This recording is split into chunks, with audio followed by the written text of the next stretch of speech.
For SiriusXM Satellite Radio, I'm Bill Bradley, and this is American Voices.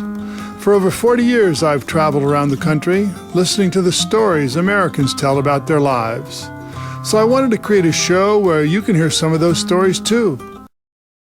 By using a chainsaw. "You ain't got no excuses today, Jack," he said. And I said, "Well, you're right." And he ran me through 2 little bear heads. And that afternoon, I really found the love of my life. That's how I found out about chainsaw carving. Using a chainsaw to make art. It's coming up right now.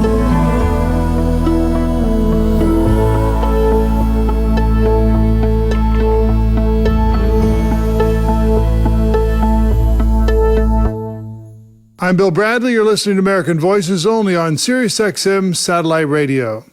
When you think of a chainsaw, you may not think of art right away, but there are many people across this country that do. They are chainsaw carvers, and they create statues, plaques, and other designs using wood and their chainsaw. Today we have Jack McEntire with us, but to many people, he's better known as Chainsaw Jack. Jack, thanks for joining us on American Voices. Thank you for having me on the show. So, how did you first realize that you can make art like this? Well, I discovered art somewhat late in life, I guess. I wouldn't exactly compare myself to Mother Moses or anything, but I was 39 years old and actually been educated as a microbiologist, but I had a friend. We grew up less than a block away. He was always drawing dragons and warriors with swords in the back, and I was in the front answering questions. We went our own way, and a mutual friend reintroduced us, and my friend Tracy had been doing carvings. And I was I always knew you'd be an artist. He started out as a plumber, and, well, his knees didn't last long. And he wanted me to try it. And I thought, well, Tracy, you were always the artist. I was a mad scientist. I couldn't draw a straight line. Well, he kept asking me, and I finally had a point where I had a little time off, and he came up. I was staying on his boat even, in Paulsbo. "You ain't got no excuses today, Jack," he said. And I said, "Well, you're right." And he ran me through 2 little bear heads. And that afternoon, I really found the love of my life. I always loved science. I still do. But I really knew in that afternoon I wanted to do this full time, and it's all I wanted to do. It's hard to express when you find something that overwhelming in your life. But that's how I found out about chainsaw carving. How did you make that happen? Well, within 1 month, I started making carvings. I got the cheapest little chainsaw I could and an angle grinder, and I started making these little carvings, and all the time I had, and in 1 month, I just started putting on shows, setting up on street corners, and I'd sell to tourists and anyone that came by. Well, what part of the country? I'm in Washington State. Mm-hmm. Well, what's the favorite piece you've created? Well, the favorite piece for the customers are the bears. People love bear carvings. Some of my favorites are the totems and some warriors I've done. The art really just changed my whole life. What do you like about doing it? Well, when I'm actually using the saw, I love the power. I love the energy, the ability to create something in such a short period of time, and controlling the medium. With the power that the saw affords you, you can actually push the medium aside. I also do large rock and steel anymore, and snow. But with the chainsaw, it's just such a powerful tool that just it makes the medium do your will. What kind of chainsaw do you use? I use all steel chainsaws myself. Well, what's your favorite part of the process? You're going to start a new piece and you know where you got to go. What are you looking forward to the most? My favorite part of the process. I love when I get to go to like I said, all my wood is salvage wood. So I go up to the high mountains and I have to get trees that are blown down under 3 special permits.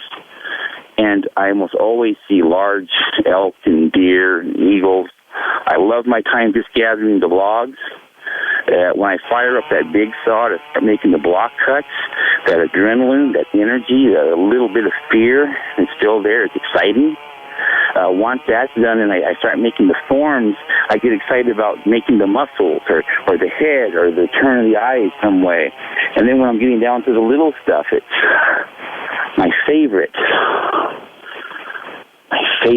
My favorite might be the middle phase, where I'm putting the form on it, I call. After I do the block out, and then it gets to the point where anyone can see, oh, there, that's what he's doing. He's doing an elephant.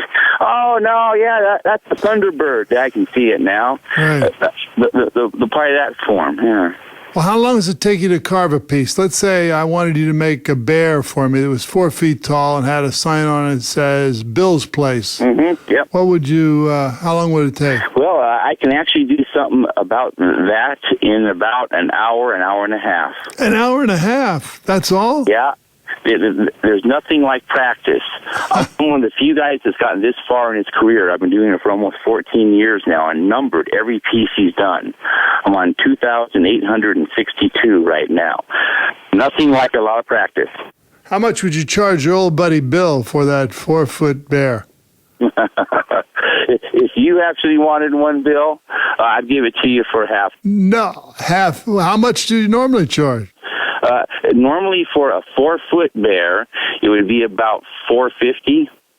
A 3-foot bear is $300.